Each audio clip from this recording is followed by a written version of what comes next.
باللہ من الشیطان الرجیم بسم اللہ الرحمن الرحیم۔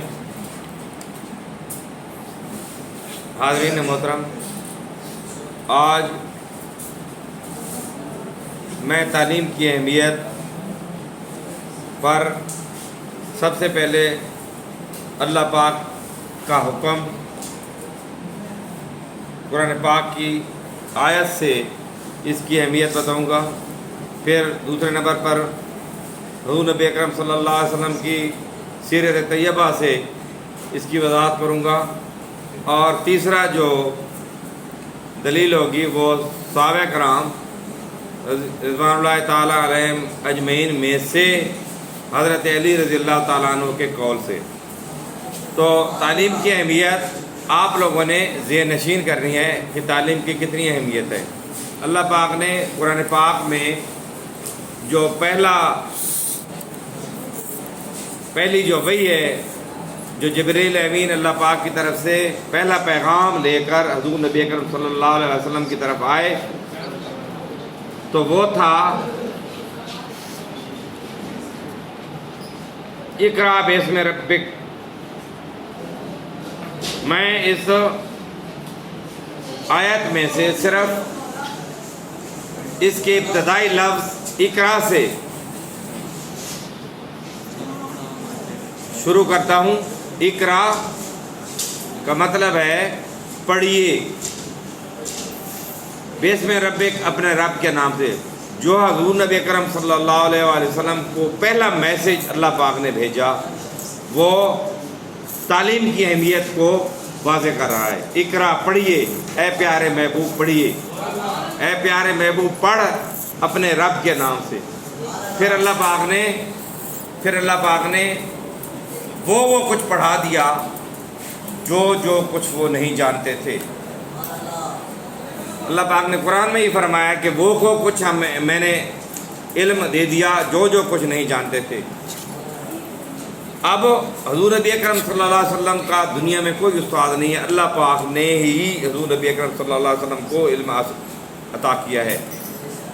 اب علم کی اہمیت اس سے واضح ہوگا کہ سب سے پہلا پیغام جو اللہ پاک نے اپنے پیارے محبوب کو بھیجا وہ تعلیم سے شروع ہوتا ہے، اس سے علم کی اہمیت واضح ہو گئی۔ اب دوسرا نقطہ ہے حدیث پاک، غزوہ بدر میں مسلمانوں نے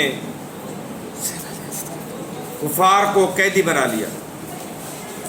صحابہ کرام نے حضور نبی اکرم صلی اللہ علیہ وسلم سے پوچھا کہ جو قیدی، کافر جو قیدی ہیں، ان کو رہا کر دیا جائے، کیسے رہا کیا جائے؟ تو حضور نبی اکرم صلی اللہ علیہ وسلم نے فرمایا کہ جو مالدار ہیں ان سے فدیہ لے لیں اور ان کو رہا کر دیں، لیکن جو کافر پڑھے لکھے ہیں ان کو فدیہ لے کر بھی رہا نہیں کرنا۔ ان کو کیا کرنا ہے؟ جو پڑھے لکھے ہیں کافر، کسی کے ذہن میں یہ آ سکتا ہے کہ یہ جو تعلیم ہے حضور نبی اکرم صلی اللہ علیہ وسلم کی طرف پیغام لے کر آئے تو وہ مذہبی دینی تعلیم ہو سکتی ہے، یہ دینی تعلیم ہے جو اللہ پاک نے حکم دیا ہے۔ تو جب کفار کو رہا کرنے کے بدلے میں حضور نبی اکرم صلی اللہ علیہ وسلم نے کیا حکم فرمایا کہ جو کافر پڑھے لکھے ہیں وہ میرے 10 ان پڑھ مسلمانوں کو پڑھا لکھا کرے اور ان کو پھر رہا کر دیا جائے۔